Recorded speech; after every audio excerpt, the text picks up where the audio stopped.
Who's the ace of the Reds rotation, you may ask? Nick Lodolo has entered the chat.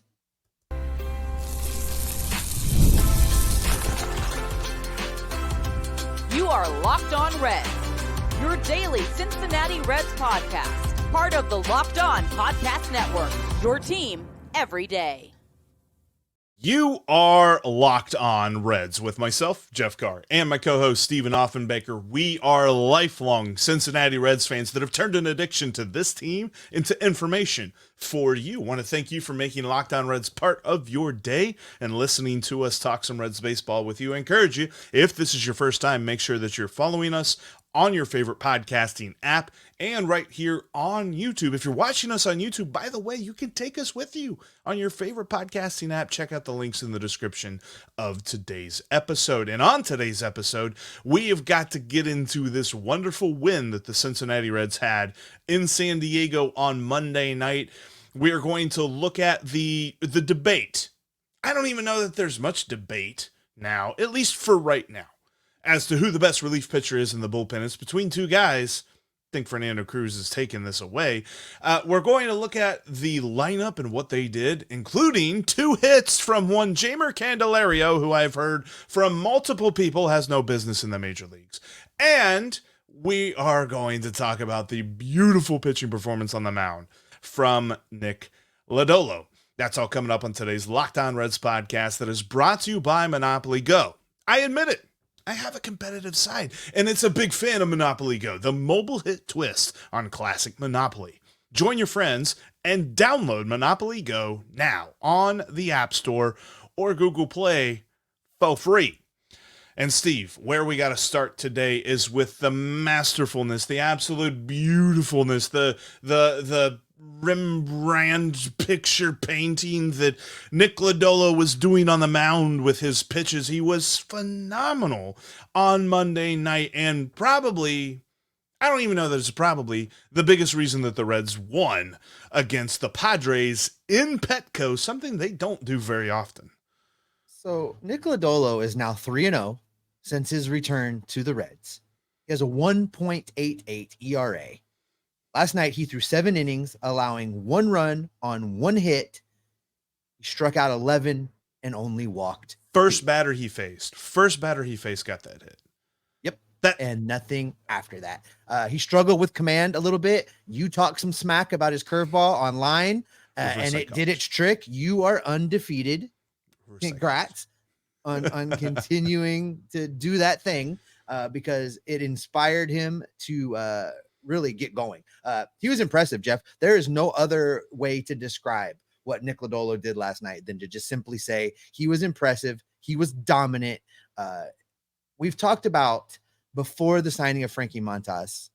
There's many an episode me saying that I felt like Nick Lodolo was slighted a little bit in his consideration for ace of this staff, for opening day opportunities, all of those things. Nick Lodolo has firmly inserted himself into the conversation of staff ace right now. 100%. And to be honest with you, there's so many reasons as to why he was so impressive last night. I mean, you mentioned the tweet, my reverse psychology tweet. I remember, so he walks the first 2 batters that he sees in the second inning, and I sent out the tweet, looks like his breaking ball. He just doesn't have a feel for it. Derek Johnson goes out to the mound, and John Sadek's like, I wonder what he's telling him right now. And then he just goes off. And I'm like, well, probably what he was telling him, John, was he pulled up his phone and he looked on Twitter and he said, look, Nick, Jeff doesn't think you got the curveball tonight. You should probably figure it out. And he did. That was, from that point on, he was absolutely unhittable. There was nobody, not a soul. Manny Machado, Xander Bogaerts, all the money that is in that Padres lineup. And you got Jackson Merrill, one of the top prospects in baseball, who started this year off just absolutely phenomenal. Actually, he didn't start against Lodolo. He came in later on in the game. But anyway, point being, nobody had a shot. And there was some great stats on this game. My favorite one that I saw on Twitter was from Matt Wilkes over at Reds Content Plus, said that 22 swings and misses that were caused by Nick Lodolo is the most by a left-handed pitcher in baseball this year. It is the second most by a Reds left-hander in Reds franchise since StatCast tracked swings and misses. Going all the way back to 2008, it's the second most. Actually, first most was Andrew Abbott last year. Second most, Nick Lodolo, Monday night in San Diego. Phenomenal game. That back foot breaker had guys looking silly. It made major league hitters look like they had never seen an at-bat before. It was simply dominant. I mean, you knew it was coming. I knew it was coming. The hitter knew it was coming, and they still were swinging at it. They had no choice. They had to swing at it. It was just dominant. If this is the Nick Lodolo that we're going to have the rest of the way, oh my God. Talk about phenomenal outings. It's got to be something like as he releases it from his hand, how it spins, because you just watch it on TV. It ends up hitting a guy in the foot, almost hitting the guy in the foot, behind the guy, like all these crazy places where it actually lands into Luke Mailey's glove, but guys are swinging through it as if it hits the zone whenever it does that. And when he releases it, it has to look like it's starting out, at least the right-handers, it's starting out up and away. And then all of a sudden it's like there. And that's why it's so phenomenal to watch. I think Chris Welsh explained it to me like this. When that ball comes out of Nick Lodolo's hand for a right-handed batter, it looks like it's sweeping across the plate in the zone. And if they don't swing, they're afraid they're going to get a called strike. Now, I know it doesn't land in the zone. That's why it's called a back foot breaker. But from the field of vision, the way he explained it to me was it looks like it's coming through the zone, right? And right. They just don't have a choice. They have to swing at it. And there's no real camera angle that gives you the vantage point of a hitter. Like we see from over the pitcher's shoulder, we see the box, we see how absurd the ending position of that curveball is.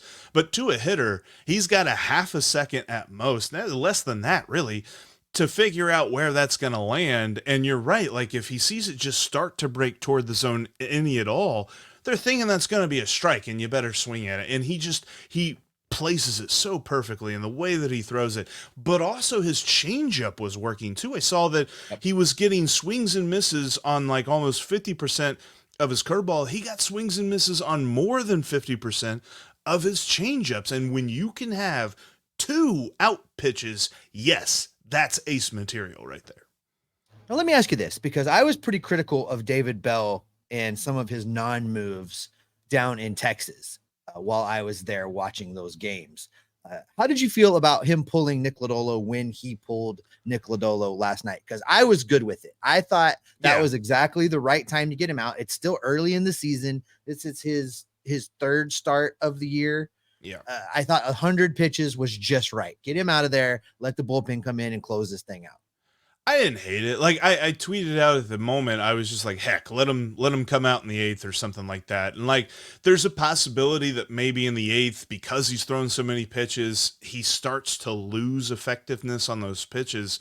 And then he starts giving up base runners and stuff like you kind of want him to leave this game ahead, right? You don't necessarily want to play with fire a little bit if you don't have to. So I didn't hate it at all. I would have loved it if they brought him out for the 8th, but this was kind of one of those, not necessarily house money situations, but I was just like, the old saying, you're darned if you do, darned if you don't. This was I'm happy if he does, I'm happy if he doesn't. Like that was an okay call for me. Yeah, because honestly, where my thoughts went when we went to the commercial break at the end of that inning, my thoughts went to, let's save some of these bullets for September, October, because Nick Lodolo hasn't been able to put a lot of innings on his arm, and he's going to run out innings faster than anybody else in this rotation this year. So I like the idea of get him out of there at 100 pitches. I think that was the smart move, and I hope that that's the way he's going to be managed for at least the first half of this season. Get him his solid, strong starts, and as soon as you're in a position to turn it over to the bullpen, not prematurely like David Bell passed. I'm not talking about the 5th inning, but 7 innings was enough. I want to see Nick Lodolo manage like that with an eye towards the end of the season and still having something left in the tank. That was a thing of beauty to see him go 7, and as strong as they were fantastic innings. And you're right, save the bullets, because I think that his off days line up with his next start being at home against Baltimore, and Baltimore is hitting the cover off the ball right now, so he's going to need his best stuff for that game. But it was phenomenal to see ace stuff from Nick Lodolo in the win on Monday night. All right, Jeff, if you're claiming that your reverse psychology fixed Lodolo's breaking pitches, I am going to claim that my reverse psychology in the Jeimer Candelario conversation yesterday resulted in not one, but 2 hits in last night's game. We're going to be talking about Jeimer coming up next.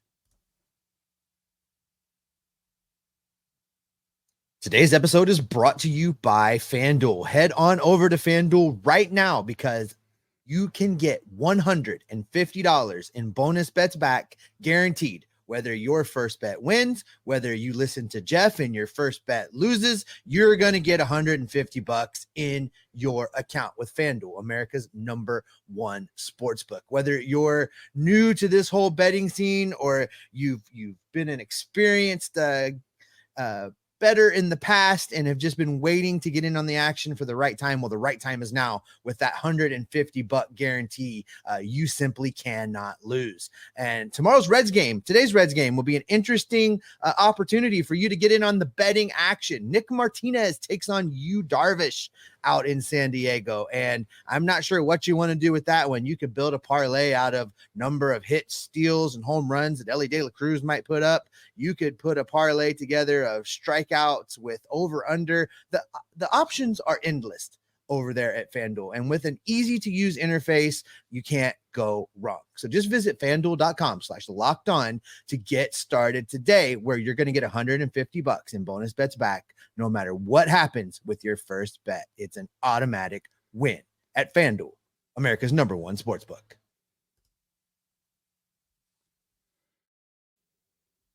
The Locked On Podcast Network has launched a free 24/7 streaming sports channel for you over on YouTube. Locked On Sports Today is programmed for you every day to bring you the biggest stories without all of the screaming and shouting that you see on some of those major cable networks. Locked On Sports Today brings you can't miss analysis, opinions, and news. It's streaming 24/7 on YouTube or for free on the Amazon Fire TV channels app. It's part of the Locked On Podcast Network, your team every day.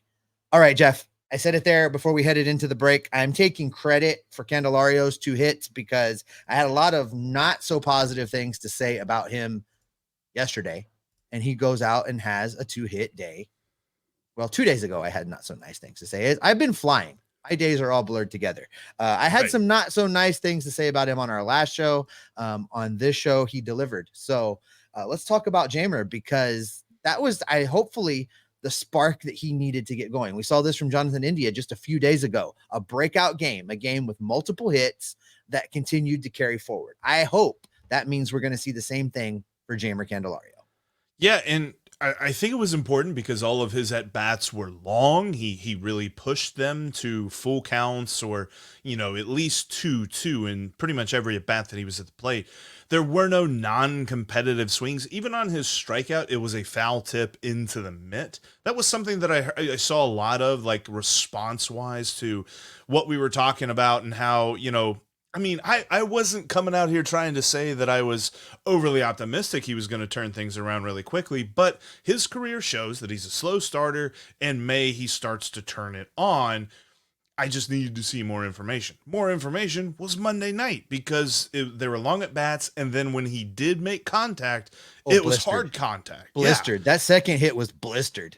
And there was no chance. I mean, and there was, for a moment, Chris Welsh was like, man, are they going to call that an error or a hit? But I'm like, Jake Cronenworth had to jump as high as he possibly could, reach as far as he possibly could. That's a extra effort to get to that ball. That's definitely a hit. And he was never going to catch it because that ball was absolutely scorched.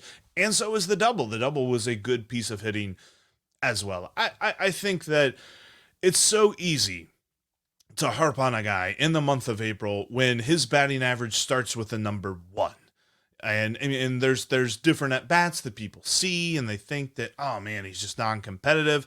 Didn't love that he spent the weekend in Texas striking out 7 out of 8 at-bats, but I figured that it was coming, right? Like, get to a point where you start blistering the ball a little bit, and then we'll start talking, because if you're still unable to do that, then that's a different story. But Jeimer Candelario showed us last night he's going to be fine.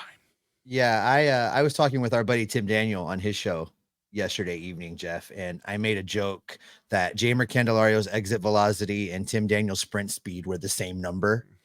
And it was nice to see Jeimer go out and tag the ball last night and actually have some exit velo. That was a great thing to see. And he wasn't alone. I mean, he had a 2-hit night. Will Benson, he's a problem. He had 2 hits. In fact, his 2 doubles were like carbon copies. I thought there was a glitch in the matrix. I thought it was deja vu, because when I saw those 2 doubles that he had, they were scorched down the right field line in the same spot. They hit the wall in the same spot. Like, I mean, it was doubles all day for him. And then they were both no doubters. But I want to ask you, since you're wearing the shirt, is Will Benson's base running a problem? This is the second series in a row that he's been picked off after getting on base. Do we think he's pressing a little bit on the base pass? Is he trying to, maybe not be Elly De La Cruz, but the Reds are getting this reputation for kind of being the running Reds, right? Like they're doing things. Do you think that feeds into his decision making on the base pass? I could see him probably trying to force the issue a little bit, because, I mean, Elly's on base. Anybody on the diamond, anybody in the seats, anybody watching on TV knows if Elly's going to try to steal, you got a very, very, very small chance of actually throwing him out. And Will Benson is a fast player, and he had some decent steals last season, and he will have more steals this year. I could see him trying to force the issue a little bit. The good news is, I think this is just a correction. Just a correction is coming. He'll get to the point where he's like, okay, I understand this. He got caught leaning in that pickoff on second base, because really, I can't remember, Ha-Seong Kim wasn't necessarily super close to second. He just had enough time to come up to second base, catch the pickoff throw, and put the tag down, because Will Benson was so far off. And it was a totally different move to second base than he had gotten the pickoff attempt before, too. So, good job on the Padres making that happen. One other thing I wanted to ask you about, unrelated to the multi-hit games, and that's the error there in the 9th inning from Elly De La Cruz at shortstop. Because I can hear the keyboards clocking in the comment sections for the people that have been critical of Elly's defense at shortstop. And before I give my take, I'd like to hear your take on what you saw there. First error in 3 weeks, but honestly, I'm still impressed by it, because that ball was still going up whenever it got to Jeimer Candelario. Like, Elly did a great job to scoop it and field it, and then you could tell he was winding up for this big throw, and I'm like, does he really need to do that? And he threw it as hard as he possibly could have felt like. And I saw a tweet from a friend of the podcast, Doug Gray, from RedsMinorLeagues.com and RedLegNation.com, that said that whatever the tracking system is, tracked that throw at almost 106 miles an hour. Like, I don't know who's supposed to catch that. Certainly not Jeimer Candelario at first base. Certainly not many first basemen. That's a throw that should be coming from center field, throwing at a runner tagging from third on a fly ball. I think you might be chalking me into this whole group of move Elly to center field. I don't know when that's going to be. I don't think it's going to be this year, but I want to see Elly in center field. I want to see Elly in center field. Whoa. Yeah. That is a total 180 from you. First of all, no. Yes, it is. Not this year. For sure. Not at all this year. Not at all next year. Edwin Arroyo might be here in 2 years, coming off of his shoulder and arm injury. Mm-hmm. So there's no opportunity to move Elly De La Cruz to the outfield anytime soon. Not for at least 2 years. Maybe. And again, Elly's going to continue to develop and grow and get bulkier. And there's going to come a time you got to move him off a shortstop. I keep seeing him as a third baseman, but maybe center field happens, but not for multiple years, Jeff. Not for multiple years. Man, you are just trying to crash the servers on this is what you're trying to do. Well, multiple years away. I'll tell you this, though. He homered in the top of the first inning, and that stat, I love the stat. And I'm not going to say, like, I don't think that the stat makes him otherworldly. He was already otherworldly before he hit that home run, but he is the first Major League Baseball player ever in the history of the game in a calendar month to hit 8 home runs and have 18 steals. We have never seen the kind of power and speed combination that he brings to the ballpark every single game. And I absolutely love it. I love the performances that he's put together. I don't know. Like, in the long run, is that a guy you want at shortstop? I can see him at third base. I mean, that throw from third is getting anybody. It might even get him. Like, could he throw himself out? Because I think he could. It's a reasonable assumption that he could get pretty much anybody from third base. And I like the idea of moving him to third. I will say this, he has one more day to go in the month of April. I like the number of 10 and 20 versus 8 and 18. So let's have Elly have a day today and hit a couple home runs and steal a couple bases. That'd be great. I do want to say this about the error though, Jeff, because this is what I saw. The end of a game. The game was pretty much well in hand mostly. I think he had a mental lapse, and when he scooped that ball and looked up, the runner was further along than he thought he was going to be, and he panicked. Put way more mustard on that ball than it needed to have, and it was just, I chalk it up to youth. I'm not even really that mad about it. It didn't cost him the game. I was a little irritated by it at the moment, but I'm not really even that mad about it. Elly's going to be fine, and he's not playing center field. The interesting part about that error was it put a lot of pressure on Alexis Diaz. Now, Diaz got out of it. Obviously, the Reds won. But that made me think, because Diaz pitched the 9th, Cruz pitched the 8th. Who's better between these two? Because Fernando Cruz has had quite the start to this season. I think I'm going to tell you why Fernando Cruz is better coming up next. This Mother's Day, get something thoughtful for mom on DoorDash. Surprise her from wherever you are with fresh bouquets, the latest tech, gift cards, self-care treats, and more to make her day that much better. Use code LOCKEDONMLB and you'll get 50% off your next order, up to $15 when you spend $15 or more on your next flour, convenience, grocery, or retail order. Now on DoorDash. Pair flowers with a gift card so she can celebrate any way she wants. Is she a bookworm? Try a bookstore gift card. Does she love a good latte? Get her the gift of good coffee. You can't go wrong. Plus, you get the convenience of shopping on your phone so you don't have to be the one scrambling, driving around wherever to whatever store happens to be open, and maybe they'll have something that she actually kind of likes. Trust me, I've been there. Order now and get everything you need for Mother's Day on DoorDash. Use code LOCKEDONMLB to get 50% off your next order, up to $15 when you spend $15 or more on your next flour, convenience, grocery, or retail order.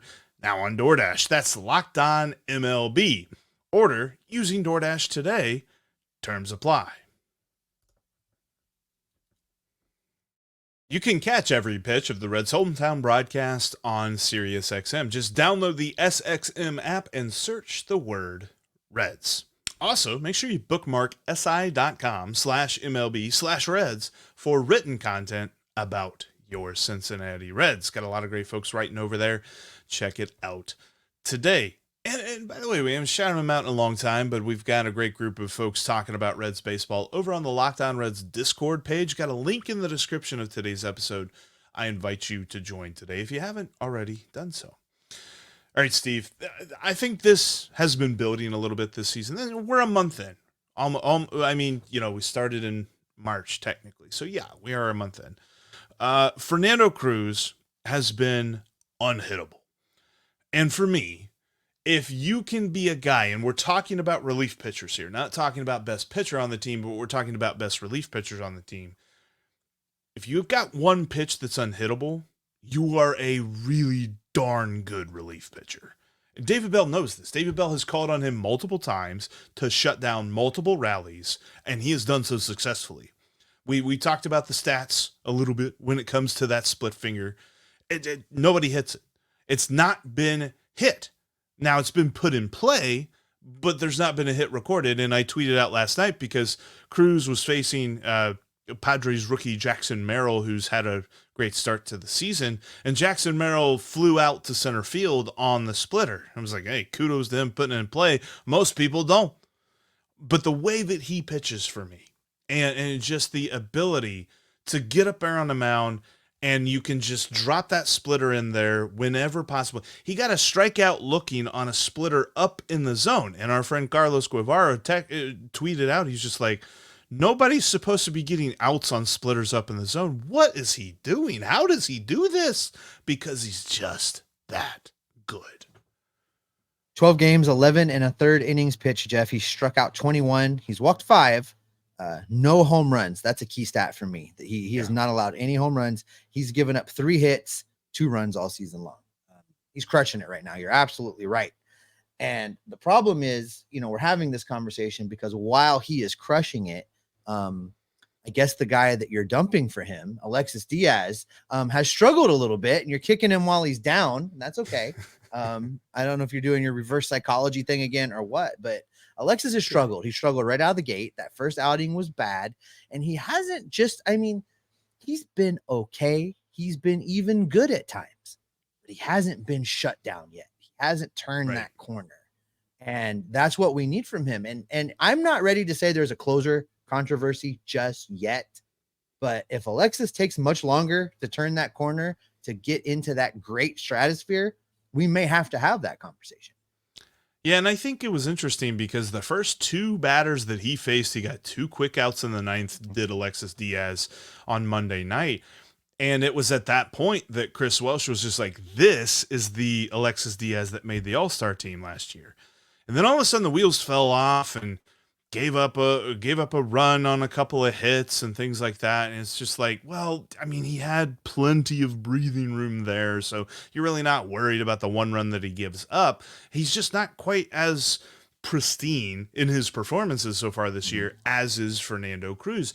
And I think that we probably need more than a month to declare a new best relief pitcher in the Reds team.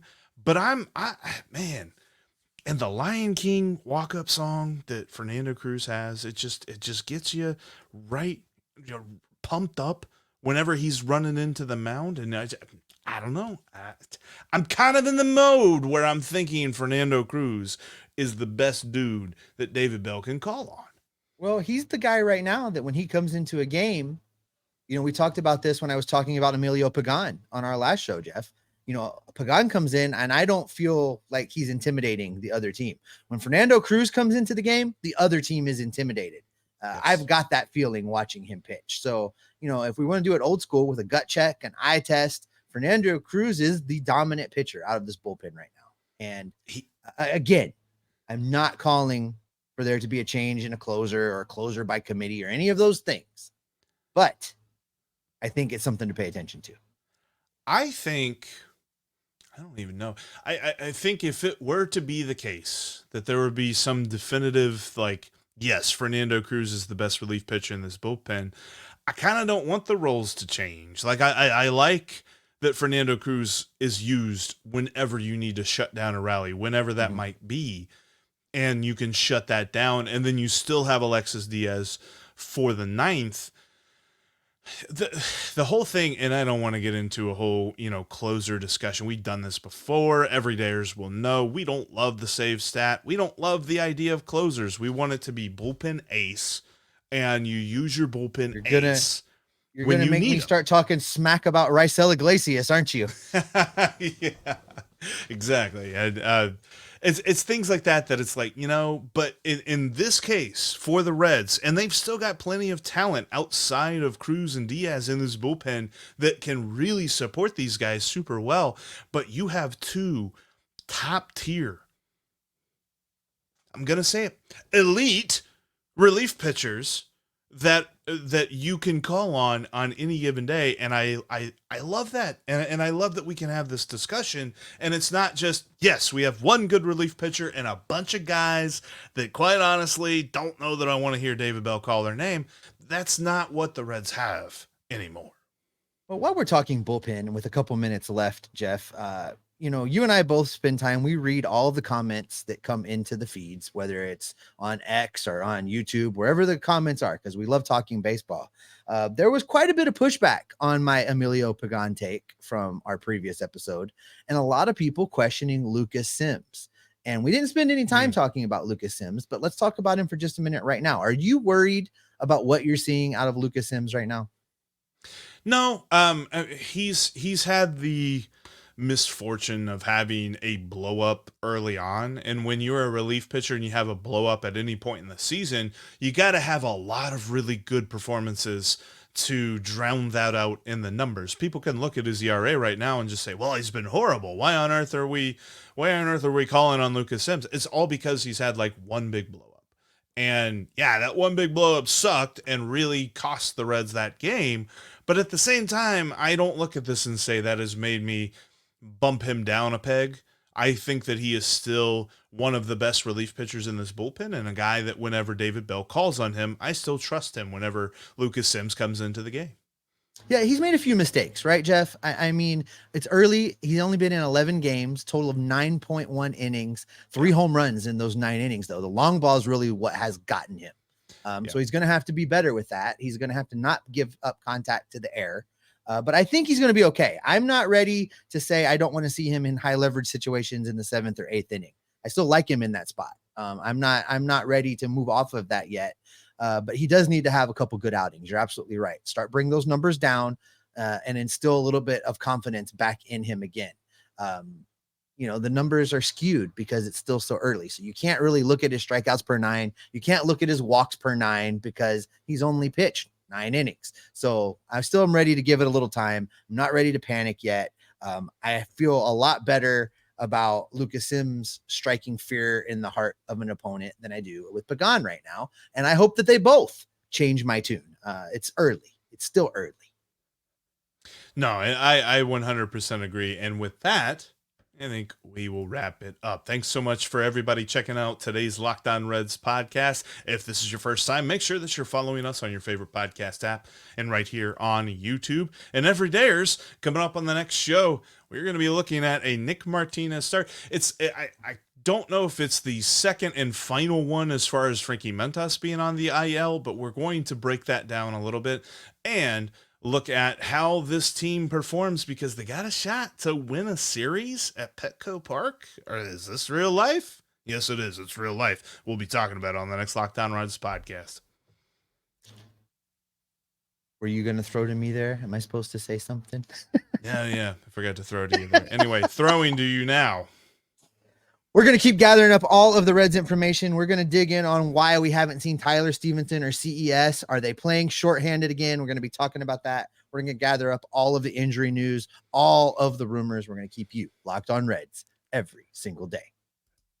Did I just balk the close? I think I you balked did the balk, close. You balked the close. All right, we got to do the whole show over.